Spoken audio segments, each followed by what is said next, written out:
நல்லவர், அவருடைய கிருபை என்று நம்மை அழைத்து வந்த ஒரு உண்மை உள்ளவர், மாறாத தேவனை நாம் ஆராதித்துக் கொண்டிருக்கிறோம்.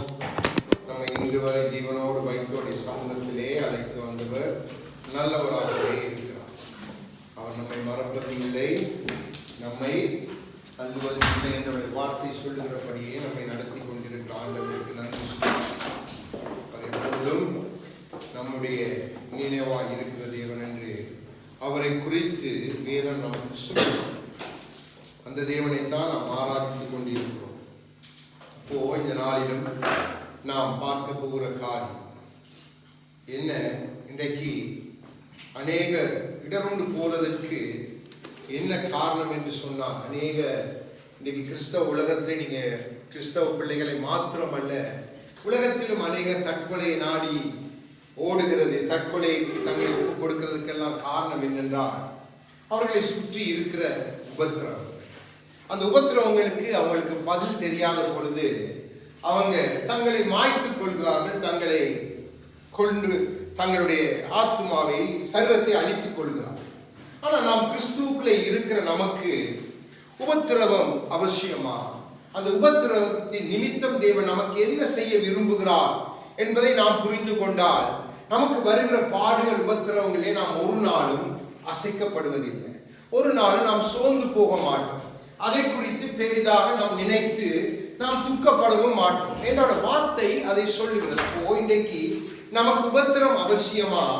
அந்த உபத்திரவத்தை குறித்து கர்த்தராகிய இயேசு கிறிஸ்து என்ன சொல்லி இருக்கிறார்? ஏன்னா நாம் இருக்கிற காலம் பாருங்க, ஆதி நாட்களை காட்டிலும் அதிக உபத்திரவங்களுக்குள்ளே போய்கொண்டிருக்கிறது. உபத்திரவங்கள் குறைக்கப்படும் நம் நிமித்தம்தான். அப்போ தேவன் நமக்கு அதை சொல்லி இருக்கிறார். அப்போ தேவன் ஒரு காரியத்தை சொல்லிட்டா நம்மை ஆயத்தப்படுத்துகிறவர். அப்போ அந்த காரியம் வரும் பொழுது நாம் அதற்குள்ளே அகப்பட்டு நாம் சோர்ந்து படுத்து விடாதபடிக்கு நம்மை உயிர்ப்பித்து நடத்தவே அவர் விரும்புகிறார். அப்போ நமக்கு உபத்திரவங்கள் அவசியமா என்பதை பார்க்க போகிறோம்.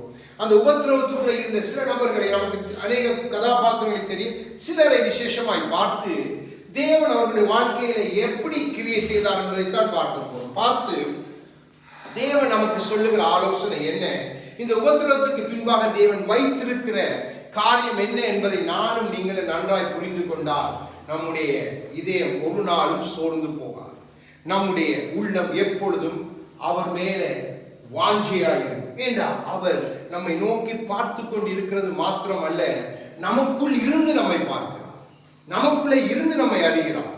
அவர் நம்மை விட்டு தூரமாய் இருக்கிற தேவன் அல்ல, அவர் நமக்குள் வந்து விட்டார் என்ற வார்த்தை சொல்லுகிறபடினால் இந்த நாளிலே வேத வாசிப்புக்காக மத்தேயு 24 அதிகாரம் கர்த்தராகிய இயேசு கிறிஸ்து அன்று சொன்ன காரியத்தை பார்த்து, அதன் பின்பாக நாம் ஒவ்வொரு வார்த்தைகளை பார்த்து நாம் இந்த நாளிலும் அவருடைய வார்த்தைக்குள்ள கடந்து செல்ல போகிறோம். ஆகவே மத்தேயு 24 அதிகாரம் 21வது வசனத்தை எடுத்து வாசிங்க. 37வது பக்கம், புதிய ஏற்பாடு.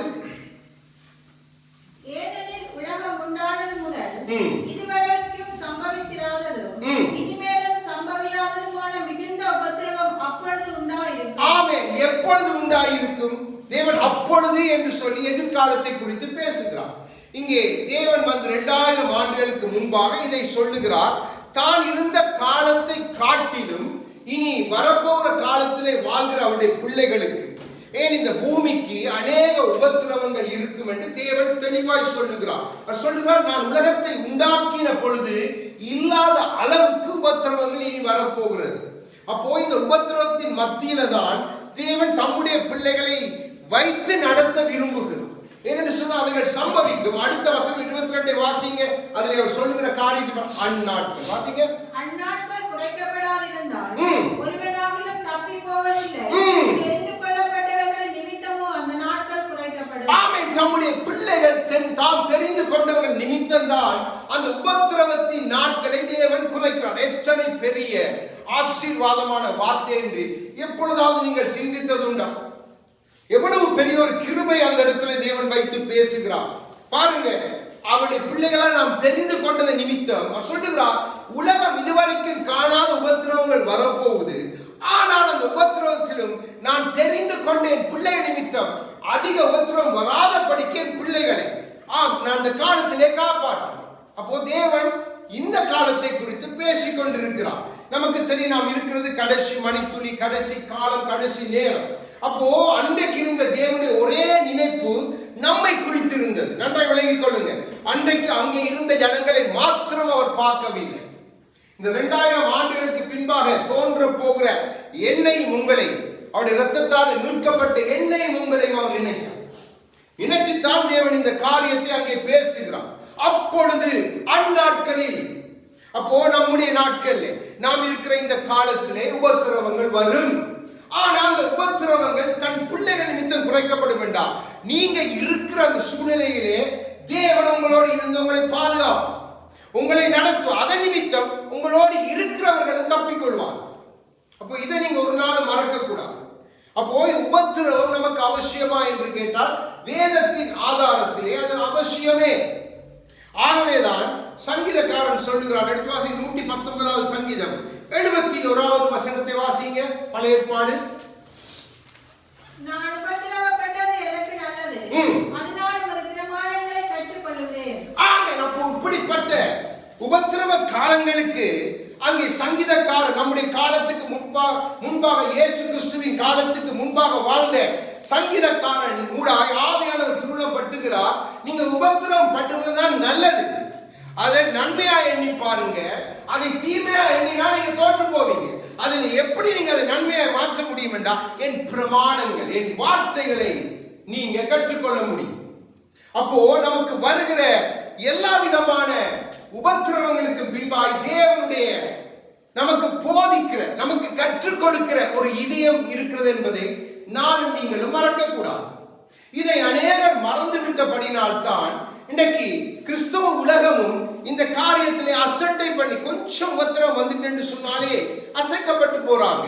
உலகத்தவங்களுக்கு அந்த நிச்சயம் இல்லை. அவங்க வழிபடுகிறது அது தேவனும் அல்ல, அது கேட்காது பார்க்காது என்று வேதம் சொல்லுகிறது.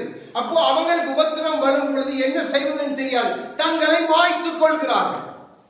தங்களை மாய்த்துக் கொள்வதன் நிமித்தம் அவன் நினைக்கிறார்கள் இந்த உபத்திரவம் முடிந்தது. அதற்கு பின்பாக இருக்கிற உபத்திரவத்தை மறந்துட்டான். அதுதான் கொடிதான உபத்திரவம். அப்போ ஆண்டவர் சொல்லுகிறார், நீங்க அதுக்குள்ளேயும் போக போறது இல்லை.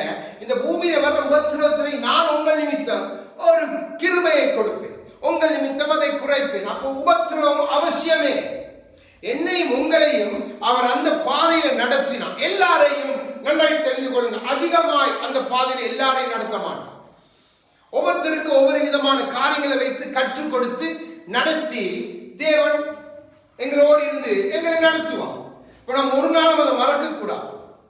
இன்றைக்கு பாருங்க, நீங்க எல்லாரும் எடுத்து பார்த்தாலும் வார்த்தைகள் கையில இருக்குது, வார்த்தைகள் எல்லாம் உங்களுக்கு தெரியும். ஆனா அதை பயன்படுத்துறது என்று வரும் பொழுது அவர்கள் தோத்து போறாங்க. அதைத்தான் அவங்க சங்கீதக்காரன் சொல்லுகிறான், நான் உபத்திரவப்படும் பொழுதே உங்களுடைய பிரமாணத்தை நான் கற்றுக்கொள்ளணும், அதுதான் எனக்கு இருக்கிற மேன்மை. அப்போ உங்களுக்கு உபத்திரவம் வரும் பொழுது அது உங்களை அவருடைய வார்த்தையை உங்களுக்கு போதிக்கிறது, உங்களுக்கு வார்த்தையை கற்றுக் கொடுக்கிறது. அப்போ உபத்திரவம் இல்லாம நீங்க அதை கற்றுக்கொள்ள மாட்டீங்க. உங்களை சுற்றி எல்லாம் நல்லா இருந்தா வார்த்தை உங்களுக்கு பெரிதா. ஒரு பிள்ளை நீங்க பாருங்க, ஒரு பிள்ளை வகுப்புல குறைஞ்சி ஃபெயில் பண்ணிட்டு சொன்ன அந்த பிள்ளை படி படி படி என்று சுற்றி இருக்கிறவங்க அதை அந்த பிள்ளைக்கு பல விதத்தில் படிப்பை கொடுக்க விரும்புவாங்க. அந்த பிள்ளையும் ஏதோ முயற்சி எடுத்து கற்றுக்கொள்ள விரும்பும், டியூஷன் போகும். அதே மாதிரி தான். அப்ப அதுக்கு அது உபத்திரவட்டாய் என்ன, நான் ஃபெயில் பண்ணிட்டேன், என்னுடைய எதிர்காலம் என் படிப்பை சார்ந்திருக்கிறது அந்த பிள்ளை நினைக்கிறபடியினா. அதே போலதான் நம்முடைய எதிர்காலம் கர்த்தரை சார்ந்திருக்கிறது. அப்போ நாம் அவருடைய வார்த்தைகளை கற்றுக்கொள்ளணும். அப்ப நமக்கு உபத்திரவம் அவசியமே. உபத்திரவத்தை கண்டு ஒரு நாளும் பயப்படக்கூடாது. அவருடைய சீசர்கள் யாரும் பயப்பட இல்லை. அவருடைய சீசர்கள் உபத்திரவத்தை கடந்து போனாங்க. அப்போ நாமும் அப்படி போகணும் என்றுதான் தேவன் விரும்புகிறார். அப்போ அதற்கு ஆரம்பமாய் இந்த உபத்திரவத்தை குறித்து பேசின கர்த்தரை குறித்து வேதம் நமக்கு என்ன சொல்லுகிறது? எபிரேயர் 2வது அதிகாரம் 10வது வசனத்தை எடுங்க.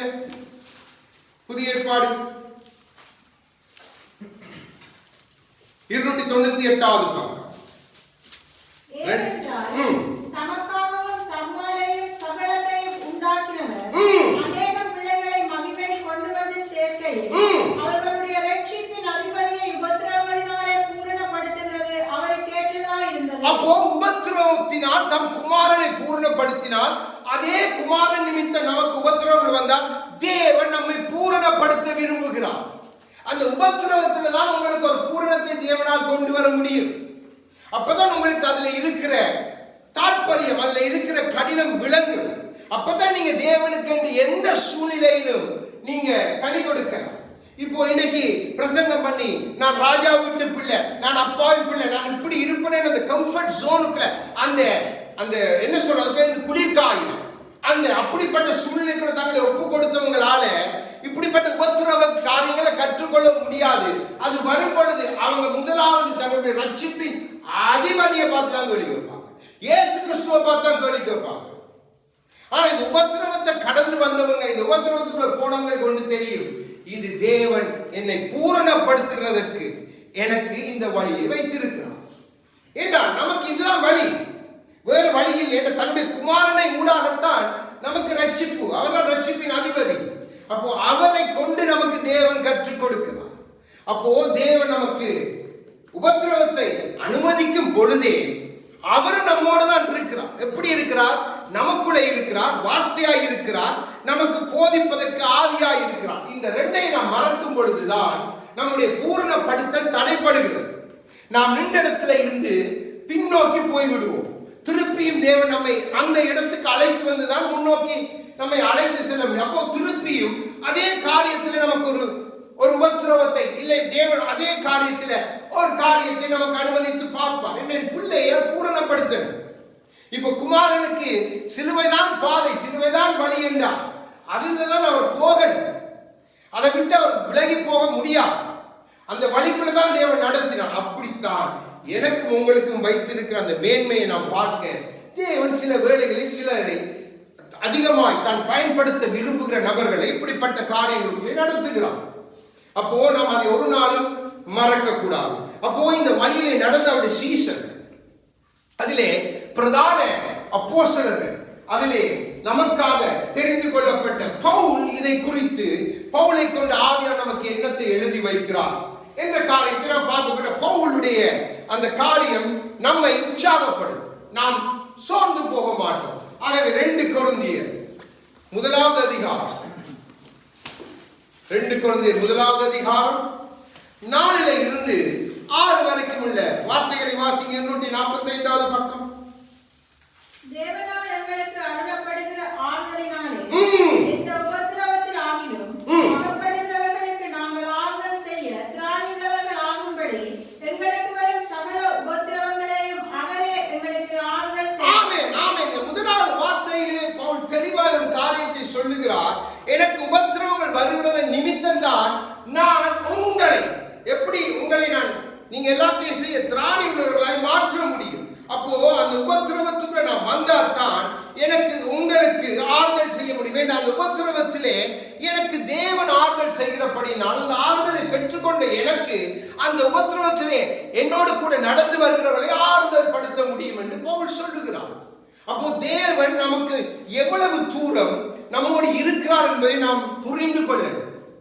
என்ன, நம்மை சுற்றி பல காரியங்கள் வரலாம், நமக்கு பல விதமான காரியங்கள் வரலாம். நாம் அந்த சூழ்நிலையில தான் நாம் இருந்து இதை தியானிக்கும் பொழுது ஆண்டவரிடத்தை கேட்க ஆண்டவர் சொல்ற அவசியமே. ஏன்னா இதுல நீங்க போயல் என்று சொன்னா மற்ற காரியங்களை தேவன் எப்படி நடத்த முடியும்? அதான் பவுல் சொல்லுகிறார், நான் அதன் மூடாக நடந்து தேவனுடைய ஆறுதலை பெற்றபடியினால் நான் இப்பொழுது உங்களுக்கு ஆறுதலாக இருக்கிறேன். வாசிங்க 5 வாரையும். எப்படியெனில் கிறிஸ்துவுடைய பாடுகள் எங்களிடத்தில் பெருகுகிறது போல கிறிஸ்துவினால் எங்களுக்கு ஆறுதலும் பெருகுகிறது. ஆதலால் நாங்கள் உபத்திரவப்பட்டாலும் அது உங்கள் ஆறுதலுக்கும் ரட்சிப்புக்கும் ஏதுவாகும். ஆறுதல் அடைந்தாலும் அதுவும் உங்கள் ஆறுதலுக்கும் ரட்சிப்புக்கும் ஏதுவாகும். நாங்கள் பாடுபடுகிறது போல நீங்களும் பாடுபட்டு சகிக்கிறதுனாலே அந்த ரட்சிப்பு பலன் செய்கிறது. ஆமென். நம்முடைய ரட்சிப்பு பலன் செய்யணும். அந்த ரட்சிப்பு எப்படி பலன் செய்ய முடியும்னா இந்த பூமியில தான் பலன் கொடுக்க முடியும். அப்போ நீங்க இந்த பாதையில கிறிஸ்துவின் பாடுகள் நிமித்தம் இந்த உபத்திரவ பாதையில நீங்க ஏற்றுக்கொண்டு நடக்கும் பொழுது உங்களுக்கு தேவன் கொடுத்த ரட்சிப்பினுடைய பிரதிபலனை நீங்க பார்க்கலாம். அது 30,000 60,000 100,000 பலன் கொடுக்கணும் என்று தேவனே சொல்லுகிறார். அப்போ நமக்கு வருகிற உபத்திரவங்கள் ஒரு ஆறுதல் உண்டு. இயேசு கிறிஸ்து என்கிற கர்த்தருடைய நாமம் உண்டு, அவருடைய ஆவியானவர் உண்டு. எல்லாவற்றையும் நம்மிலே செய்கிற பிதாவே நமக்கு ஆறுதலாக இருக்கிறார். அப்போ நம்ம ஒரு நாள் இப்படிப்பட்ட காரியங்கள் சம்பவிக்கும் பொழுது நமக்கு ஒன்று நன்றாய் தெரியணும். நம்மை உருவாக்கி அனுப்பினர் நமக்கு இதை அனுமதிக்கிறார். தம் குமாரனுடைய நாமத்தின் நிமித்தம் அனுமதித்து என்னை இந்த பாதையில் நடத்துகிறார். ஆகவேதான் நமக்கு வருகிற எல்லாவற்றிலும் நாம் பூரணப்படணும் என்றுதான் நமக்கு உபத்திரம். அது இல்லாட்டி அது நானும் நீங்களும் பூரணப்பட முடியாது. அது இல்லாட்டி நானும் நீங்களும் வார்த்தையை கற்றுக்கொள்ள முடியாது. நம்ம எல்லாத்துக்கும் ஆசீர்வாத வார்த்தைகளை மாத்திரம் தெரிஞ்சு கொண்டு மற்ற வார்த்தைகளை விட்டுருவோம். அப்போ தேவனுடைய நோக்கம் அது அல்ல, ஆவியான நோக்கம் அது அல்ல. என்ற சபைகள் உபத்திரவத்தின் வழியிலானதான் போகணும் என்பதற்கு அடையாளம் தான் சொன்னார். பரலோகத்தின் வாசல் இடுக்கமாய் இருக்குது. அந்த வாசல் வழியாய் நீங்க பலவந்தம் படுத்துங்க. அந்த வாசலுக்குள்ளே நீங்க உட்பிரவேசிப்பதற்கு நீங்க பிரயாத்தனப்படணும். சும்மா நீங்க பிரவேசிக்க முடியும். அப்போ உபத்திரவத்தின் வழியுடான் இடுக்கத்தின் பாதை என்று சொல்லுகிறான். அப்போது அவசியமே நம்ம முடிவு பரியந்தம் நாம் அதுக்குள்ளால போய்த்தான் பரலோகத்தை நுழையணும் என்பது தேவ திட்டம். அது மாறாது. தேவன் எல்லாத்தையும் கொடுப்பார், நம்மை ஆசீர்வாதம் எல்லாம் செய்வார். ஆனால் ஒரு பக்கத்திலே நம்மை பூர்ணப்படுத்துவதற்கு வேண்டிய கிரியைகளையும் அவர் செய்வார்.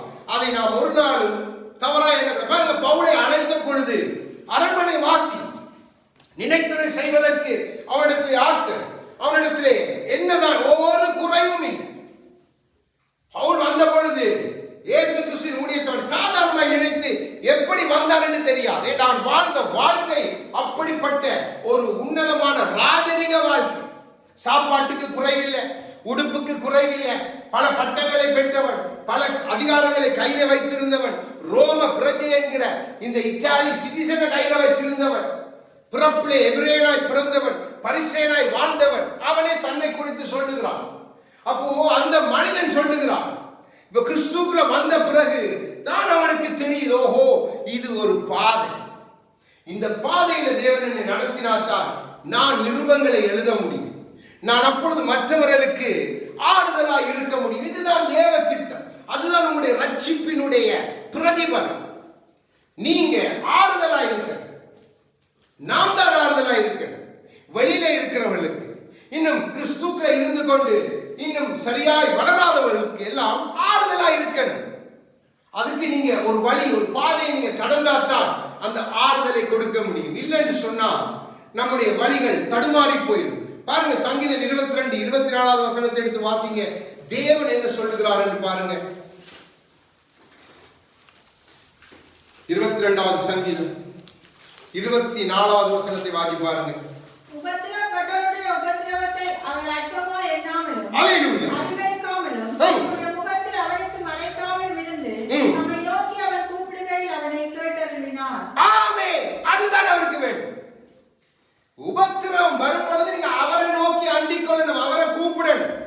அந்த காரியத்தை தேவன் விரும்புகிறார். அவர் உங்களை ஐயோ உபத்திரப்படுறார், இவனை என்னால் ஒன்றும் செய்ய முடியாது தள்ளி விடுகிறவர் அல்ல, ஏதோ கையால் ஆகாதவர் அல்ல. அவர் எதிர்பார்ப்பு வித்தியாசம்.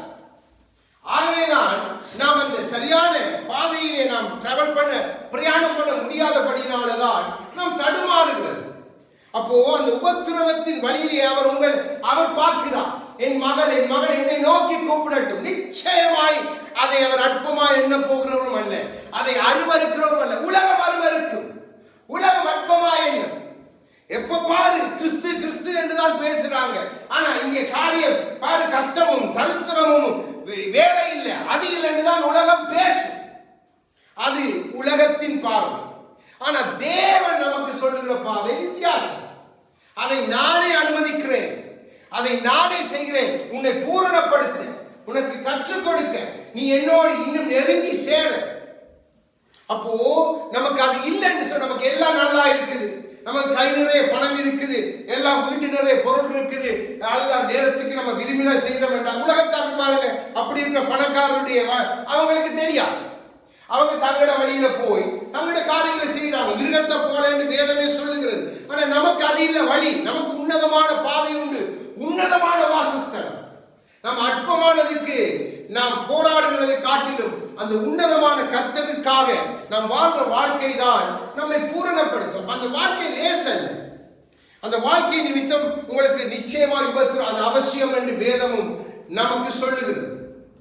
அப்போ அந்த வேதனை, அந்த உபத்திரவங்கள் நமக்கு அந்த நேரத்தில் வேதனையாக இருக்கலாம், அது நமக்கு கஷ்டமாக இருக்கலாம், உண்மைதான். ஆனாலும் பவுல் சொல்லுகிறார், என்னை பலப்படுத்துகிற கிறிஸ்து உண்டு, என்னை பலப்படுத்துகிற ஆவியானவர் உண்டு, என் பலவீனத்திலே அந்த கிருபை பூரணமாய் விளங்கும். அப்போ நான் பலவீனனாய் இருக்கும் பொழுது, நான் உபத்திரவப்படும் பொழுது அவருடைய கிருபை வல்லமை செய்கிறது. நான் அதுக்குள்ள போகாம இருந்தா, நான் அதுக்குள்ள போகாம இருந்துட்டேன் என்றா அவருடைய கிருபை என்னில வல்லமை கொள்ள முடியாது. அந்த கிருபை என்னை பலவானாய் மாற்ற முடியாது, என்னை பலவீனனாக்கவே மாற்றிவிடும். நீங்க பலவானாய் மாறணும் என்றுதான் தேவன் அதை அவசியம் என்று சொல்லுகிறார். நமக்கு சில காரியங்கள் நான் உங்களுக்கு ரெண்டு பேருடைய வாழ்க்கையில் இருக்கிற காரியங்கள் உங்களுக்கு சொல்லிக் கொடுக்கிறேன்.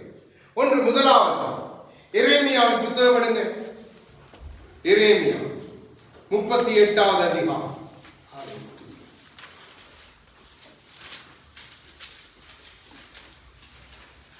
இங்கே ஒரு சம்பவம் நடக்கிறது. நான் அதை சொல்லிவிட்டு உங்களுக்கு வசனத்தை சொல்லுகிறேன். இங்கே ஒரு சம்பவம் நடக்கிறது. சிதேக்கியாவுடைய காலத்திலே எரேமியா தீர்க்கதரிசி, தாயின் கருவிலேயே தெரிந்து கொள்ளப்பட்ட தீர்க்கதரிசி. அவன் பிறக்கிறதற்கு முன்பாகவே அவன் ஒரு ஊழியக்காரனாய் தேவன் தெரிந்து கொள்கிறான், கருவிலேயே தெரிந்து கொள்கிறான். இப்போ இவன் வந்து சொன்னதெல்லாம் தேவனுடைய வார்த்தை, தேவனுடைய வார்த்தையை தான் பிரசங்கம் பண்ணுகிறான். தேவன் எதை சொன்னாரோ அதை அப்படியே சொல்லுகிறான். இப்போ இதன் நிமித்தம் இவனை கொண்டு போய் எங்க போட்டுட்டாங்கன்னு சொன்னா, இந்த அரண்மனை, இந்த துறவுகள் வழியாக அந்த பொக்கிஷ சாலைக்கு கீழே இருக்கிற கழிவறைன்னா உங்களுக்கு தெரியும், இந்த டிரைனேஜ், இந்த நம்முடைய நாம் போகிற மலம், நாம் கழுவுற தண்ணி எல்லாம் போய் சாக்கடைகளை போய் அதை வந்து பம்ப் நீங்க பார்த்துருப்பீங்க. அதுக்குள்ள அப்போ அது எப்படி இருக்கும் என்று சொன்னா, நாத்தமாய் இருக்கும், எல்லாம் வேண்டாத அசிங்கமும் அதுக்குள்ள கிடக்கும். அது ஒரு அது மனிதனை அப்படியே தாழ்த்து போய் அது சரியான ஆழமாய் அகலமாய் இருக்கு. இப்போ அதுக்குள்ள எரேமியாவை கொண்டே போட்டுட்டான் பாருங்க. அப்போ எரேமியா யோசிக்கல, ஆண்டவரே நான் உமக்காக வந்தேன், உம்முடைய வார்த்தையை தான் நான் சொன்னேன். நான் அரண்மனையில நல்ல வடிவா நல்ல கையிலே பழத்தை எடுத்துட்டு 4 வார்த்தையை சொல்லிட்டு நான் அரண்மனையில இருந்திருப்பேன். நீர் என்ன பிரிச்சு என்ன தாயின் கருவில தெரிஞ்சு கொண்டு சொல்லி என் வாயா இருந்து நீ நான் சொல்றதை சொல்லு சொல்லி நான் சொன்னதை நிமித்தம் எனக்கு இப்படிப்பட்ட காரியம் வந்துட்டு என்று எரேமியா சொல்ல இல்லை. இப்போ தேவன் பவுல் சொன்னது போல ஆறுதலை அனுப்புகிறார். 38:10 வசனத்தை முதல்ல வாசிங்க. அப்பொழுது ராஜா எபெத்மெலேக் என்னும் எத்தியோப்பியனை நோக்கி, நீ இவ்விடத்திலிருந்து 30 மனுஷரை என்னோடு கூட்டிக் கொண்டு போய் எரேமியா தீர்க்கதரிசி சாகாததற்கு முன்னே அவனை துறவிலிருந்து தூக்கிவிடு என்று கட்டளையிட்டார். பாருங்க எப்படிப்பட்ட கிருபையை கர்த்தர் கொடுக்கிறார். அவர் அழைத்துட்டார், அந்த பாதையிலும் அவன் நடத்தினது கர்த்தரே. ஆனா ஆறுதலும் அவரை செய்கிறார், உதவிக்கரம் அவர் செய்கிறார். பாருங்க, அந்நியன் யாருன்னே தெரியாது, அங்கே அடிமையாய் வந்தவர், அந்த அரண்மனையில வேலை செய்கிற ஒரு மனிதனை கொண்டு இப்போ அவன் தனியா போகல, அவனோட 10 பேர் அனுப்பியிருக்காங்க, 30 பேர் அனுப்புகிறான். உங்களுக்கு உபத்திரவத்தில் ஆறுதல் செய்ய தேவன் நினைத்துட்டா ஒருவர் 2 பேரா இல்ல, ஒரு கூட்டத்தை அனுப்புவார். ஒரு கூட்டத்தை உங்களுக்காக தயார்படுத்தி அனுப்புவார் ஆண்டவர். நீங்க மறக்க கூட. அடுத்த வசனங்களை வாசிங்க, அதுல தொடர்ந்து 11. அப்பொழுது எபெத்மெலேக் அந்த மனுஷனை தன்னுடனே கூட்டிக் கொண்டு ராஜாவின் அரண்மனை பொக்கிஷ சாலையின் கீழிருந்த அறைக்குள் புகுந்து கிழிந்து போன பல புடவைகளையும் துணிகளையும் எடுத்துக் கொண்டு போய் அவைகளை கயிறுகளினால் எரேமியா மண்டைக்கு துறவிலே இறக்கி விட்டு. பாருங்க, பொக்கிஷ சாலையில கேட்பாரட்டு கிடந்த கந்தை துணி, பழைய துணி, அது கிழிக்கிறதுக்கோ இல்லை துடைக்கிறதுக்கோ வைத்திருந்த துணி. ஆனா தேவன் அதை அங்கே வைத்திருந்தார், எரேமியாவுக்காக வைத்திருந்தார். அப்போ தேவன் உங்களை நடத்தினா உங்களுக்கு அங்கே வழியையும் ஆயத்தப்படுத்திடுவார். உங்களை சாக விட மாட்டார், உங்களை அப்படியே நாசமா போன்னு விட மாட்டார், தள்ளி விட மாட்டார். தேவன் பார்க்கிறார். அங்க எரேமியா எந்த முறுமுறுப்பும் செய்யல, தன்னை அப்படியே ஒப்பு கொடுத்தது நிமித்தம் கொஞ்ச நேரம் தான் அவனுக்கு அந்த உபத்திரவ டைம். பாருங்க, உடனடியாக ராஜா சொன்ன ராஜாவுடைய கண்களை, சிதேக்கியாவோட கண்களை உடனே பொல்லாத ராஜா, பொல்லாத ராஜா. ஆனா அவன் கண்களை தயவு அங்கே இருந்த அந்நியனுடைய கண்களை தயவு ஒரு ஆள் 2 பேர்ல 30 ஒரு கூட்டத்தை அனுப்புகிறார் ஒரு மனிதனை தூக்க. அங்கே வேண்டாம் என்று தள்ளப்பட்ட பழப்புடவை இதெல்லாம் கொண்டு அவனை அங்கே இருந்து தூக்கி எடுக்கிறான். அப்போ நம் தேவன் அப்படிப்பட்டவர். நமக்கு ஏன் என்ற கேள்வி வரக்கூடாது, எதற்கு என்ற கேள்வி வரக்கூடாது. இது அவசியமா என்று கேட்க அப்பாவுக்கு நன்றி என்று சொல்லி நாம் போகணும். இந்த எரேமியா தான் பின்னாளிலே அந்த தேசமே சிறைப்பிடிக்கப்பட்ட பொழுது பாபிலோன் ராஜா எல்லாரும் பிடிச்சான். இவனுக்கு தான் ராஜமரியாதை சொல்லியே அனுப்புகிறான். அவனை மாத்திரம் நீங்க மரியாதையோட கனத்தோட அவனை என்ன செய்யணுமோ செய்ய விடுங்க. அவனை எதுக்கு நீங்க கட்டுப்படுத்தாதீங்க. அந்த தளபதி போய் சொல்லுகிறான், நீ விரும்பினா எங்களோட தேசத்துக்கு வாரு, உண்மை கொண்டு போய் நாங்க வெகுமதி தந்து உண்மை நாங்க உயர்த்தி வைப்போம். இல்ல உங்களோட தேசத்துல எங்கேயும் போகணும்னா நீர் போகலாம் என்று பணத்தை கொடுத்து அனுப்புகிறான். அப்போ உபத்திரவம் நமக்கு அவசியமா இல்லையா என்று நாம் கேட்போம் என்றால் நமக்கு அவசியம். அந்த உபத்திரவம் நம்மை அமிழ்த்து போட அல்ல, அந்த உபத்திரவம் நம்மை கொல்ல அல்ல, நம்மை பூரணப்படுத்த கர்த்தர் வைத்திருக்கிற ஒரு வழி. அதை நாம் ஒரு நாளும் மறக்க கூடாது. அதே போலதான் அண்ணாளுடைய வாழ்க்கையிலே அவனுக்கு பிள்ளை இல்லை. தேவனே பாருங்க, தேவனே அதை அனுமதித்திருந்தான். ஏனென்றால் அண்ணாளிடத்தில் தேவன் சில காரியங்களை எதிர்பார்த்தார். அப்போ அண்ணாளுக்கு முன்பாக தேவன் உடனடியாக பிள்ளையை கொடுத்திருந்தார். அதே கணவனை கொண்டு மற்ற மறுமனையாட்டிக்கு தேவன் பிள்ளைகளை கொடுத்திருந்தார். அப்போ அண்ணாளுக்கு கொடுத்த, ஆனால் அது அல்ல, அண்ணாளை அந்த பாதையில் நடத்தி தயார்படுத்துகிறார், ஒரு தீர்க்கதரிசியை உருவாக்க. அப்போ அவன் ஆயத்தப்பட்டாதான் ஒரு தீர்க்கதரிசி சாமுவேல் உருவாக முடியும். அதற்காகவே அண்ணாளுக்கு அந்த பாதை. ஆனா பின்பாய் தேவனோ இன்னுமாய் கொடுத்து ஆசீர்வதிக்கிறார். அப்போ நம்மை தேவன் அதான் பூர்ணப்படுத்துகிறது. ஒரு காரியத்துக்கு உங்களை பூர்ணப்படுத்துகிறார். அதுக்காகத்தான் அதையெல்லாம் அனுமதிக்கிறார். நீங்க அதை சாதாரணமா எடுத்துறாதீங்க, அதை கொஞ்சம் கவனமா எடுத்து ஓடி போயிடணும். எங்கண்டா அவரோட பாதத்துக்கு. அதை குறித்து நமக்கு பேச்சுகள் தேவையில்லை, எதுவும் தேவையில்லை. நமக்கு அந்த சூழ்நிலை வரும்போது உண்மையா கஷ்டம். ஆனா தேவன் சொல்ற அதெல்லாம் வேண்டாம், நீங்க என் பாதத்துக்கு வாங்க, நான் சிறுமைப்பட்டு நீ வந்து நிற்கிறாய், உன்னை தள்ளிவிட போறதில்லை மகனே, உன்னை நான் தூக்குவேன் என் மகனே என்று தேவன். அண்ணால் அப்படித்தான் சிறுமைப்பட்டு பேச்சில் கேட்க முடியாது.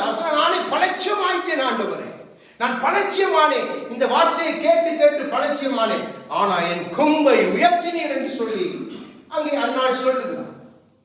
அப்போ தாவீதுக்கு அப்சலோமால் திரட்டப்பட்டு, நமக்கு தெரிஞ்சபடி நான் வசனங்களை நாம் பார்க்க தேவையில்லை, நான் உங்களுக்கு கதாபாத்திரங்கள் தெரியும், அதான் சொல்லி கொண்டு போகிறேன். அப்சலோமால் திரட்டப்பட்டு அங்கே தாவீது போகிறான். ஒன்றுமே இல்லை, அவனை நம்பி ஒரு திரளான ஜனம் போறான். எந்த நம்பிக்கையில போறாங்க? இப்ப ராஜாவை உபத்திரவத்துல வெறுங்காலோட மொத்த மூடி அழுது கொண்டு போறான். ராஜ்யம் இல்ல, எல்லாம் விட்டாச்சு. இப்ப போய் அவனோட ஒரு திரளான ஜனங்கள் போகுது. அப்ப தேவன் பாருங்க, அவனை நம்பி போன ஜனங்களை கூட அவர் போஷிப்பதற்கு அங்கே பர்சிலாவை, அங்கே இன்னுமாக மாகீர் யாருன்னு சொன்ன அக்கித்தேப்போலுடைய பேரன், பர்சிபாவுடைய அண்ணன் மாகீரன், நீங்க வாட்சி பார்க்கணும். அவனை இன்னும் 3 பேரை தேவன் அனுப்புகிறார். அவர்கள் கொண்டு போறாங்க கழுதைகளும் வெண்ணைகளும், அங்க இருக்கிற யாவருக்கும் சாப்பாடை ஆயத்தப்படுத்தி கொண்டு போய் கொடுக்கிறார். தேவன் ஒரு வழியில் நடத்தின, அங்க உங்களுக்கு ஆறுதல் உண்டு, அங்கே அவருடைய சகாயம் உண்டு. அப்போ அந்த பாதை நீங்க நடக்கணும். பாருங்க, தாவீது எதையுமே ஒன்று விட்டு, இது தேவனே என்னை நடத்தி கொண்டு போற வழி, நான் இந்த வழியில போய்கிட்டே இருக்கட்டும். அப்போ அந்த வழியை நீங்க போகும்போது உங்களுக்கு எதிரிட்டு வந்தவன் தான் உங்களோட காலில் வந்து முதலாவது விடுவான். தேவன் அப்படி கொண்டு வருவான். தேவன் உண்மை சீமையை வந்து நான் முந்தி கொண்ட ஆண்டவரே. அப்ப ராஜா ஆணையிட்டு சொல்ற, நீ சாகதில்லை. அப்போ தாவீதின் காலம் வரைக்கும் அவன் சாகவில்லை. ஆனா தேவன் பின்பாய் நீதி செய்கிறான். நமக்கு தெரியும், அதை தியானித்து இருக்கிறோம். அப்போ நமக்கு வருகிற உபத்திரவங்களை நாம் அற்பமா எண்ணக்கூடாது, நாம் அதிலே கடந்து போகணும். அதுதான் நீங்க மற்றவர்களுக்கு ஆறுதலை கொடுக்கிறது, அதுதான் நீங்க மற்றவர்களுக்கு ரட்சிப்பின் பலனாய் மாற முடியும். இப்போ உதாரணத்துக்கு நீங்க பாருங்க, நீங்க சொல்ல ஒரு சாட்சி சொல்றீங்க, நான் இப்படி இருந்தேன், கஷ்டப்பட்டேன், தற்பொழுதாய் சாக போற அந்த முடிவோட நான் போய் நின்றேன், அப்ப என்ன ஆண்டவர் தூக்கி எடுத்தாருண்டா, அப்போ நீங்க சொல்றீங்க, அது மற்றவனுக்கு ரட்சிப்பாய் பலன் செய்யும். ஏன்னா நீங்க கிறிஸ்து என்கிற பூரணத்துக்குள்ள வந்து பேசிக் கொண்டிருக்கிறீங்க. அப்போ அது நமக்கு அவசியமே. இன்றைக்கு இதை உணராமத்தான் இன்றைக்கு அநேகர் தடுமாறி போறது. சில நேரங்கள்ல நம்முடைய பார்வைக்கு நலமான வழியில நம்ம நடந்திருக்கும். எல்லாரும் தவறுறது மனுஷன் எல்லாரும் தவறுறது. நன்றாக விளங்கிக் கொள்ளுங்க. யாரும் பெர்ஃபெக்ட் இல்லை. அவர் ஒருவரே நிறைவாயிருக்கிறார். குறை உண்டு என்று வேதமே சொல்லுகிறது. அவர்தான் நம்மை நிறைவாக்க முடியும். அந்த நிறைவு என்பது நம்முடைய மரண நாள் வரைக்கும் ஒரு நடக்க வேண்டிய ஒரு ப்ரொசீஜர். அப்போ தேவன் நம்மை அதற்கு பூர்ணப்படுத்தத்தான் இப்படிப்பட்ட காரியங்களை அனுமதிக்கிறது. நம்முடைய பார்வைக்கு சில காரியங்கள் நலமாயிருக்கு, நம்ம செய்திருப்போம். நம்ம அதை குறித்து பெருசாய் நம்ம அசைகள் அதை யோசிச்சு பார்த்திருக்க மாட்டோம்.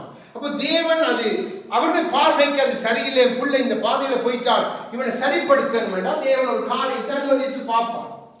அனுமதித்துதான். ஆகவேதான் தாவீதுக்கு தேவன் ஏன் அனுமதித்தார்? பத்சேபாளிடத்துல அவன் செய்ததற்கு பதிலாக தேவன் அதை அனுமதிக்கிறார், தாவீதுக்கு சரி கட்டும்படியா. ஆனா தேவன் அப்படியே தாவீதை கைவிட இல்லை. தேவன் அவனுக்கு ஒத்தாசை அனுப்புகிறார், அநேக கண்களை தயவை அனுப்புகிறார். ஆகவேதான் தாவீது சங்கீதத்தில் நான் சிறுமையும் எளிமையுமானவன் ஆண்டவரே, ஆனா நீரோ என்னை நோக்கமாய் இருக்கிறேன், நினைப்பாவே இருக்கிறவர் நீ.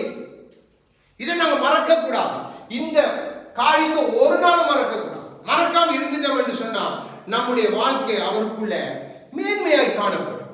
நம்முடைய வாழ்க்கை கனி கொடுக்கிறதாய் காணப்படும். நம்முடைய வாழ்க்கை இன்னும் அவரை கிட்டி நெருங்கி சேர்ந்ததாய் காணப்படும். நாம் தான் பிறருக்கு ஆறுதல், நாம் தான் பிறருக்கு ரட்சிப்பேன் பலனாய் மாறிவிடும். அதுதான் தேவ திட்டம். அதுக்குத்தான் உபத்திரவம் அவசியம் என்று வேதம் சொல்ல. ஆகவேதான் பவுலும் சொல்லுகிறார், இதனால்தான் நாங்கள் திராணியுள்ளவர்களாய் மாறிட்டோம். உங்களுக்கு நாங்கள் ஆறுதல் சொல்லலாம். எங்களை ஆறுதல் படுத்துகிற கர்த்தர் ஒருவர் உண்டு என்று சொல்லி அவர் சொல்லுகிறார். இப்போ பிலிப்பியர் பாருங்க, பிலிப்பியர்லே இன்னொரு காரியத்தை சொல்லுகிறார்.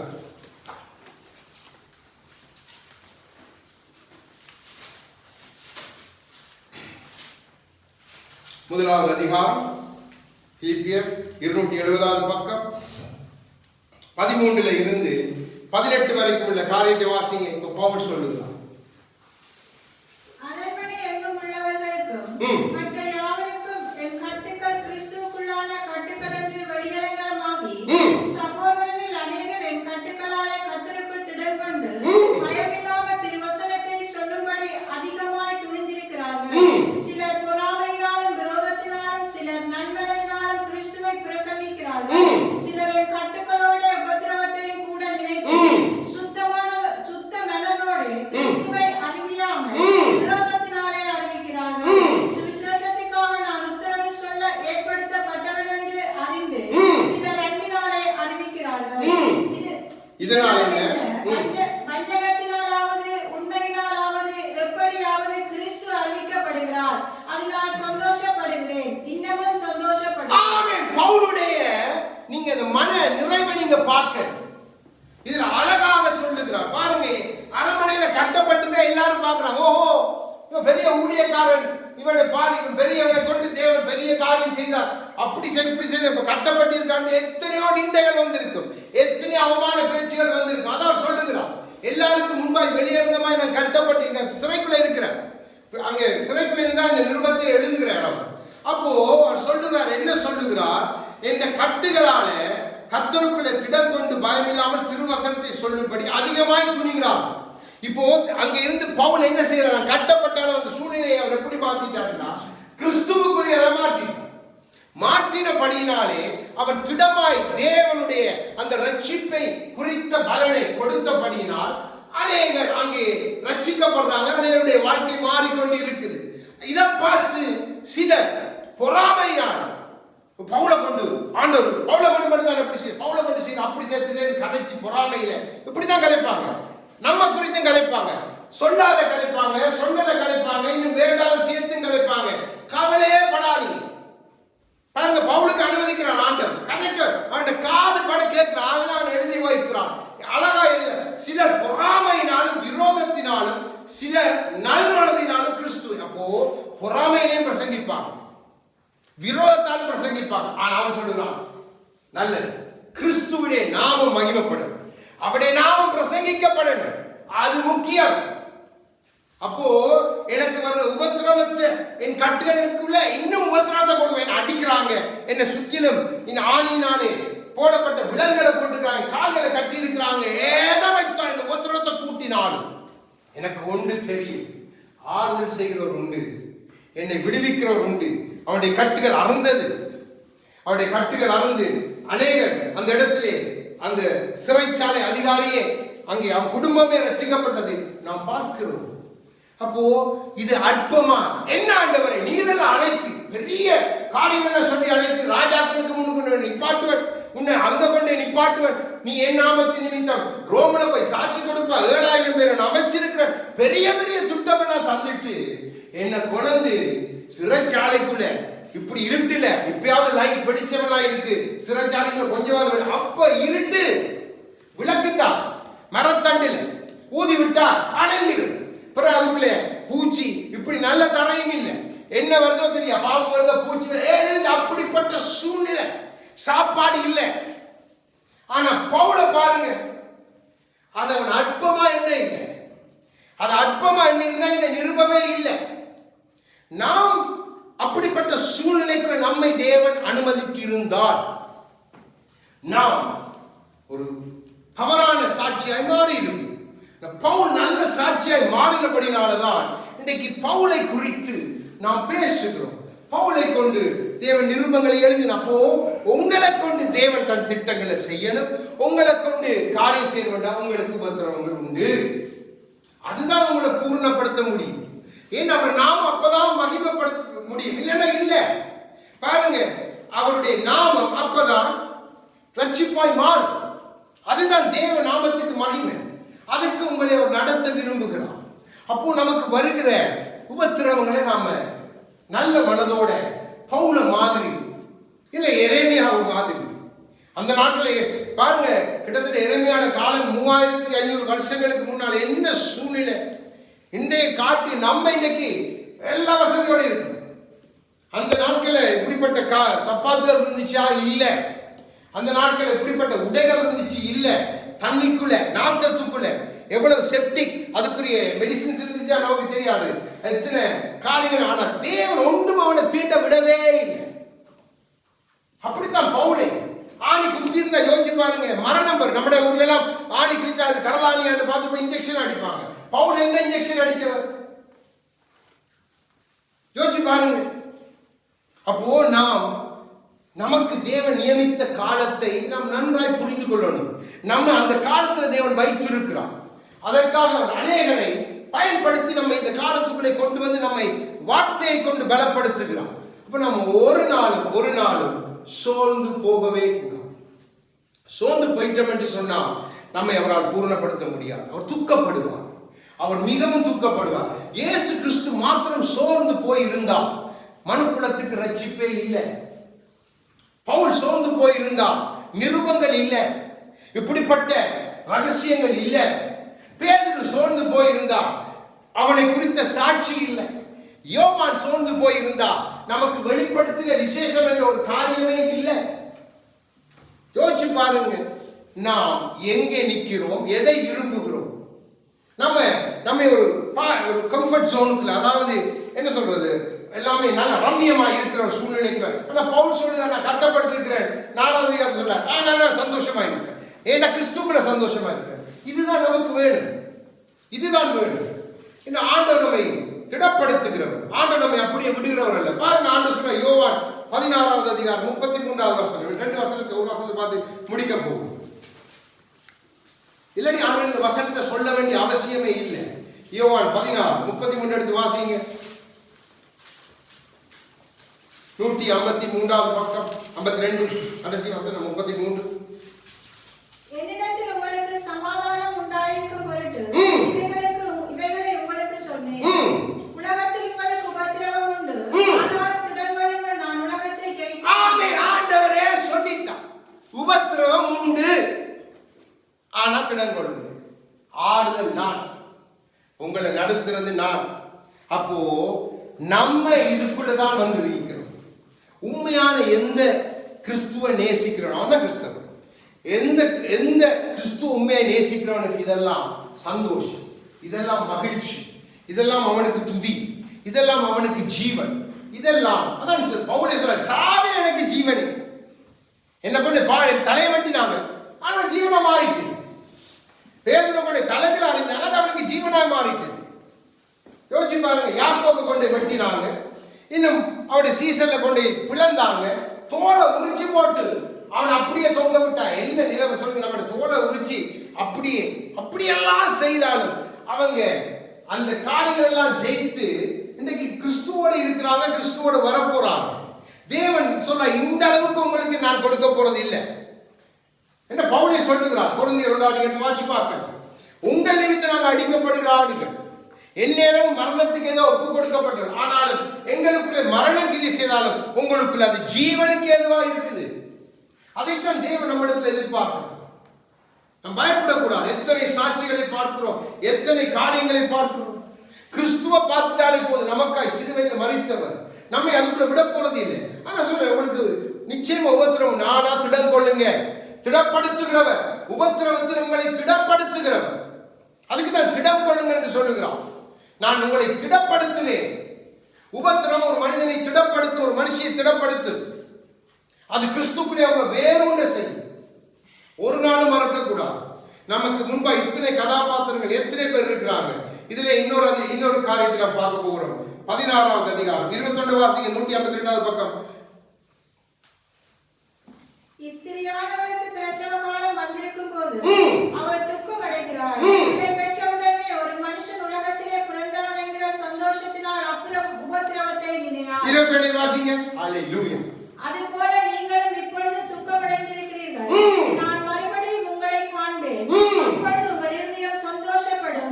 சந்தோஷத்தை ஒருவனும் உங்களிடத்திலிருந்து எடுத்து போட மாட்டான். ஸ்திரியானவள் பிள்ளையை வயிற்றுல வைத்துட்டு அதை மிகவும் துக்கத்தோட, பயத்தோட, உபத்திரவப்பட்டு பெற்றெடுத்து அதுக்கப்புறம் நினைக்கிறது இல்லை. அது போலதான் உங்க உபத்திரவங்க. அது பின்பாய் உங்களுக்கு சந்தோஷமாய் மாறப்போகுது. நான் உங்களை சந்திப்பேன். உபத்திரவத்தின் முடிவில் தேவன் நிற்கிறார் உங்களை சந்திக்க, உங்களுக்கு சமாதானத்தை கொடுக்க, உங்கள் இருதயம் சந்தோஷ கழிப்பினால் மாற்றும். அதை ஒருவனும் எடுக்க முடியாது. என்ன, நீங்க கடக்க முடியாத கடினமான பாதையை கடந்து வந்துட்டீங்க. இஸ்ரவேல் ஜனங்களை நடத்தும் பொழுது முறுமுறுத்து அடிபட்டு வனாந்தரத்தில் அவங்க அத்தனை பேர் செத்து போயிட்டாங்க. 6 லட்சம் யுத்த புருஷரே அவங்க தேவனுடைய அந்த வழிநடத்தலை புரிஞ்சு கொள்ள இல்லை. ஆனா கிறிஸ்துக்களை வந்து எனக்கும் உங்களுக்கும் அழகாய் தேவன் நம்மை அழகாய் உடுத்துவிக்கிறார், அழகாய் போஷிக்கிறார், அழகாய் நமக்குள்ளே ஒரு கிருபையை தந்து நம்ம எல்லாவற்றிலும் அவர் கூட இருந்து தூக்கி எடுத்து நம்மை கைவிடாம, நம்மை விட்டு விலகாம இன்று வரைக்கும் நம்மள பொறுமையா இருக்கிற கர்த்தர். அவர் சொல்லுகிறார், அந்த உபத்திரவத்தின் முடிவில் அதுபோல பாருங்க, பிள்ளையை பெற்ற அந்த பிள்ளையை கண்டவுடனே அந்த ஸ்திரீயுடைய இருதயம் எவ்வளவு சந்தோஷப்படும். ஒரு மனுஷனை நான் பெற்றெடுத்தேன், ஒரு பிள்ளையை பெற்றெடுத்தேன், என் தேவன் பிள்ளையை கொடுத்தார் சந்தோஷப்படும். அது போலதான் சொல்லுங்க, உங்க உபத்திரவத்தின் பின்பாய் நீங்க பெற்றெடுக்க போகிறதா காரியங்கள் ஒவ்வொன்றும் அவரை அவருடைய சமாதானத்துக்கு நேராக, அவருடைய சந்தோஷத்துக்கு நேராக உங்களை நடத்தும். அப்போ ஒரு நாளும் நீங்க சோர்ந்து போகக்கூடாது. உபத்திரம் வரும் பொழுது நன்றி ஆண்டவரே, என் முடிவில் நீர் நிற்கிறீர், கூட வருகிறீர், அங்கேயும் நீர் நிற்க போறீர்.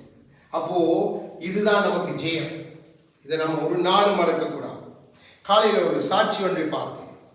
ஒரு ஜெருசலேமில் இருக்கிற ஒரு யூதன் தான், ஆனால் ஆண்டவரை அறிந்து கொண்ட யூதன். அவர் நீங்க பார்த்தீங்கன்னா பைத்தியார மாதிரி தான். தலையெல்லாம் இந்த ரோட்ல தெரியுமா, இந்த பிச்சைக்கார மாதிரி இப்படி தலையெல்லாம் அப்படி இதண்டு தாடியில் அப்படி வளர்த்து அவர் பார்த்தா நீங்க சொல்லவே மாட்டீங்க. அவர் ஒரு அவருடைய பேர் வந்து நல்ல ஒரு பேர், பென், இன்னொரு பேர் அவருடைய பேர், அந்த ஹீப்ரு பேர் வந்து. அப்போ அவர் எதிர்ச்சியத்தான் ஆண்டவர் அந்த காரியத்தை பார்க்கும்படி செய்தார். அவர் போட்டுக்க ஹெட்டிங் என்னண்டா, ஆண்டவர் வரப்போகிறார். ஆண்டவர் அந்த ஹெட்டிங் அப்புறம் உடனே போய் பார்த்தோம். 10 நிமிஷம் தான் பேசுகிறோம். அவர் சொல்லி முதல்ல அவர் வந்தார். ஆண்டவர் நாமத்தில் ஜெபம் பண்ணி போட்டு வானத்தை காட்டி, ஆண்டவரே இதுக்காக உங்களுக்கு நன்றி, நீ தந்தை இந்த சூரியனுக்காக நன்றி எல்லாம் சொல்லிட்டு சொல்லுறார். நீங்கள் நினைக்கிற மாதிரி அல்ல, இவையெல்லாம் நீங்கள் பார்க்குறீங்க, இந்த காரியங்கள் எல்லாம் பார்க்குறீங்க, இதெல்லாம் சம்பவிச்சு கொண்டிருக்குது. அதை காட்டில் நிச்சயமாக தேவனுடைய வருகை மிக சமீபம். மிக நீங்க நினைக்கிற மாதிரி அல்ல. தயவு செய்து எல்லாரும் அவரை நோக்கி பாருங்க. நீங்க எல்லாரும் ஆயத்தமாங்க. நான் இஸ்ரவேல் தேசத்துல என்று சொல்றேன். ராஜாவுடைய பாதம் இந்த தேசத்துல வரப்போற நாட்கள் வெகு சீக்கிரம், வெகு சீக்கிரம். அவரை பார்த்தீங்கன்னா நீங்க அவர் ஒரு தீர்க்கதரிசி என்றோ இல்லாட்டி அவர் ஒரு எதையுமே அவர் அப்படி நீங்க பார்த்து நீங்க தள்ளி விட்டு தான் போய் அதை பார்க்க மாட்டீங்க. ஆனால் ஆவியானவர் அதை பார்க்க செய்தார். நான் ஜெபம் பண்ணி போட்டு பிறகு கொஞ்ச நாள் இருக்கும் பொழுது நான் பார்த்தேன் இந்த காரியத்தை. அப்போ ஆண்டவர் நமக்காக யாவையும் கற்றுக் கொடுக்கிறவர், அவர் வரப்போறார். அதுக்கு தான் நம்ம ஆயத்தப்படுத்து. அப்போ இப்போ நடக்கிற இந்த காரியங்கள் நம்ம சுற்றி என்ன நடந்தாலும் நம்ம ஒரு நாளும் அதுக்குள்ள பயப்பட தேவையில்லை. நாம் தேவனுடைய வார்த்தைக்கு தான் எஸ் ஆமேன் என்று சொல்லணும். மற்றது நமக்கு எதிராக வருகிற எந்த காரியம் இருந்தாலும் நம்ம ஆண்டு சொன்னவரை இதுக்கு நோ, நான் இதை கேன்சல் பண்ணிட்டேன். டாக்டர் என்ன குறித்து இப்படி சொன்னா அதை நான் கேன்சல் பண்ணிட்டேன். உங்களோட வார்த்தை என்ன சொல்றது, அதுக்கு நான் ஆமேன்னு சொல்றேன். அப்படி நீங்க சொல்லி சொல்லி பழகிட்டீங்கன்னு சொன்னா உங்களுடைய சரீரம் பாருங்க. அகஸ்டின் ஜெபக்குமாருடைய ஒரு செய்தியை கேட்டு ஆச்சரியமா இருந்துச்சு. அவருக்கு ஒரு வியாதியை டயக்னோஸ் பண்ணி அவர் இனி பேசக்கூடாது, அவருக்கு தொண்டையை வெட்டி எதெல்லாம் செய்யணும். அவர் சொன்னார், இதைத்தான் என்னுடைய குரல் தான் எனக்கு இருக்கிற பிளஸ் பாயிண்ட், இதுவும் பேசக்கூடாதுன்னு என்னால் முடியாது. அப்போ அவருடைய மகள்கிட்ட கேட்டு அவர் சொன்னான், அப்பா இது ஒரு பைத்தியார வியாதி, இது எந்த நேரத்தில் என்ன செய்யணும்னு ஒன்றுமே தெரியாது. அப்போ அந்த டாக்டர் அவர் சொல்றார், ஒரு சாந்தினி ஏதோ பேர் சொல்லி சொன்னார், ஒரு ஹிந்து டாக்டர். அவர் சொன்னாவா, உங்களுக்கு தெரியுமா இந்த வியாதி எந்த நேரமும் கொள்ள பார்க்கும், கவனமாக இருந்து இந்த மருந்துகள் எல்லாத்தையும் நீங்கள் கவனமாக எடுக்கணும். அப்போ இவர் ஒரு நாள் ஒரு ஊழியத்துக்கு போன இடத்துல இந்த மருந்தெல்லாம் கொண்டு போயிட்டு ஆண்டவரை பார்த்து கேட்டேன், ஆண்டவரே உங்களோட வார்த்தை இப்படி சொல்லுது, அப்போ உங்களோட வார்த்தைக்கு தானே நான் கீழ்ப்படியணும். இந்த சபிக்கப்பட்ட இந்த மருந்துகள் இது ஒன்றுமே எனக்கு இனி வேணாம் என்று சொல்லி எல்லாத்தையும் சுற்றி அப்படியே அந்த இதுல இருந்து கீழே பள்ளத்தாக்கில் இறங்கி விட்டார். அன்றிலிருந்து சொல்றேன், இன்று வரைக்கும் எனக்கு ஒரு பிரச்சனை, நான் நல்லா பிரசங்கம் பண்றேன், முன்னி இருந்ததை காட்டில நல்லா ஓடி திரிறேன். அப்போ அவருடைய கூட இருந்த அங்க அவருடைய டாக்டர்ஸ் அவருடைய அங்க ஊழியத்தில் சொன்னாங்க, அண்ணன் ஒருக்க அவங்களோட எல்லாத்தையும் செக் பண்ணி பார்ப்போமே. தனக்கு விருப்பம் இல்லையா, ஆனா சொன்னாங்க இப்போ செக் பண்ணப்போ ஒரு பட்னாடு இடத்துல தான் எல்லாம் இருக்கு, எல்லாம் எடுத்து பார்த்தா அங்க இருக்க ஹிந்து டாக்டர் அவர் தானே அவரை செக் பண்ணாரு. அப்போ கேட்டாராம், என்னுடைய அரசனர் உங்களுடைய இருதயம் 16 வயசு பிள்ளையை போல இருக்கு, உங்களோட கிட்னிஸ் 14 வயசு பிள்ளையை போல இருக்கு, ரெண்டு போட்டு உங்களுக்கு எத்தனை வயசுன்னு கேட்டார். சொன்னாராம், 14 வயசு போல இருந்தா எனக்கும் 16 வயசு தான் என்னுடைய தான் மாதிரி சாட்சி சொல்றேன். ஒரு தேவ ஊழியர் வாயிலிருந்து வார வார்த்தைகள் சத்தியம். அப்போ நீங்க பயப்படக்கூடாது, நீங்க எதை குறித்து கவலைப்படக்கூடாது, எதையும் பெருசா தூக்கிட்டு நீங்க யோசிக்க கூடாது. ஒன்றே ஒன்றுதான், இந்த வார்த்தை உங்களுக்கு போதுமானது. ஆண்டவர் நீங்க உபத்திரவப்படும் பொழுதான வார்த்தையை பிரமாணத்தை கற்றுக்கொள்ளணும். அதன் நிமித்தம் நீங்க ஆசீர்வதிக்கப்படணும். அதன் நிமித்தம் நீங்க அவரை நோக்கி கூப்பிடணும். அவர் வந்து உங்களை பூரணப்படுத்தணும். அவர் உங்களுக்கு ஆறுதல் சொல்லணும். அவர் உங்களோட இருக்கணும். அவர் நாமத்தை மகிமைப்படுத்த உங்களை திடப்படுத்தணும். இதுக்காகத்தான் உபத்திரவம். இந்த சத்தியத்தை நானும் நீங்களும் புரிஞ்சு கொண்டா நம்ம எதுவும் அசைக்க முடியாது. நாம் நிச்சயமாகவே கிறிஸ்துவுக்குள்ளே நாம் பாடி துதித்தது போல சீயோன் பர்வதத்தை போல நம்ம அசையவே மாட்டோம், அசையவே மாட்டோம். ஆகாமியத்தின் கொடுங்கோல் உபத்திரவத்தின் எந்த காரியமும் என் மேல அதுக்கு எந்த பலமையும் இல்லை. அதை காட்டிலும் பலம் கொடுக்கிற என்னில நினைப்பாயிருக்கிற தாயின் கருவில் என்னை வைத்து என்னை தம் பிள்ளையாய் மாற்றின கர்த்தர் நமக்காக இந்த வானத்தை உண்டாக்கினுடைய அன்பு இதை காட்டிலும் பெருசாயிருக்கு. அப்போ அந்த அன்புக்குள்ள நம்ம வைத்திருக்கிறான். அந்த அன்பின் நிமித்தம் தான் நம்மோடு பேசுகிறான். அந்த அன்பின் நிமித்தம் தான் நமக்கு கற்றுக் கொடுக்கிறான். அப்போ நமக்கு வர எல்லா காரியத்தையும் நீங்க தேவனிடத்துல கொண்டு போயிட்டு நீங்க அவரை நோக்கி பார்த்தீங்கன்னா நிச்சயமாகவே தேவன் உங்கள் துக்கத்தை சந்தோஷமாய் மாற்றுவார். தேவன் சமாதானத்தால் உங்களை நிரப்புவார். தேவனை நீங்க மகிமை பொருந்தினவராய் பார்ப்பீங்க. அது அவருடைய வார்த்தை. ஆகவேதான் அவர் ஒரு தாயின் ஒரு சேயம் வைத்து நம்மோடு பேசுகிறார். நமக்கு ஆதியிலே சொன்னவர் உபத்திரவங்கள் உண்டு. அப்போ நம்ம இருக்கிற காலத்தை உபத்திரவத்தை நானும் நீங்கள் தான் குறைக்க முடியும். எப்படி குறைக்க முடியும்?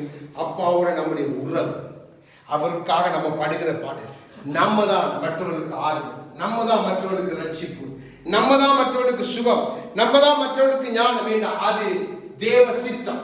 அவருடைய அனந்த ஞானத்தை இங்கிருந்து தான் அவர் செய்ய விரும்புகிறார். தன் பிள்ளைகளிடத்திலிருந்து செய்ய விரும்புகிறார். ஆரோக்கியம் என்ற காரியத்தை தன் பிள்ளைகளை கொண்டு செய்ய விரும்புகிறார். ஆவிதான் அதிகாரம் கொடுத்தார். அப்போ நீங்க சாதாரணமாய் ஒரு நாளும் இருக்கக்கூடாது, பயப்படக்கூடாது. முதலாவது திடங்கொள்ளணும், பயப்படக்கூடாது. எதை குறித்து எதை குறித்து சத்ரு பல விதத்துல நம்ம சுற்றி சுற்றி சுற்றி வருவோம். ஏன்னா நீங்க அழைக்கப்பட்டவங்க மேல இருக்கிற தரிசனம் பெருசு. தரிசனம் இல்லாதவனை குறித்து அவருக்கு எந்த கவலையும் இல்லை. சாதாரண ஒரு வயசு பிள்ளையை குறித்து இது ஒரு வயசு பிள்ளை எப்பயா தட்டிடலாம் என்று பார்ப்பான். ஆனா வளர்ந்து சிம்சோனை போல தாவீதை போல கரடியை சிங்கத்தை அடிக்கிறவன் மேலதான் அவனுடைய பார்வை இருக்கு. அப்போ நமக்கு அதிகமாய் காரியம் நடக்குதுன்னா நீங்க ஒன்றை தெரிஞ்சு கொள்ளணும், தேவன் உங்களோட இருக்கிறான். கோலியாத்தை அடிக்கிற கர்த்தர் நம்மோடு இருக்கிறான். அப்போ இந்த உபத்திரவங்கள் நமக்கு அவசியம். ஆனா நாம் சேதப்படுகிறது இல்லை, நாம் மறித்து போகிறது இல்லை. இதன் முடிவு எங்களுக்கு சந்தோஷமும் நமக்கு சமாதானமும் ஜெயமா இருக்கப்படினா அவருடைய சமூகத்தில் எழுந்திருந்து அவரை மகிமைப்படுத்தி நாம் அவரை பாடி துதிக்க போகிறோம், நன்றி சொல்லி துதிக்க போகிறோம். நம்மை நேசிக்கிற நல்ல தந்தை நமக்காக செய்து முடித்தது மாறுகிறவர் அல்ல. நம்மை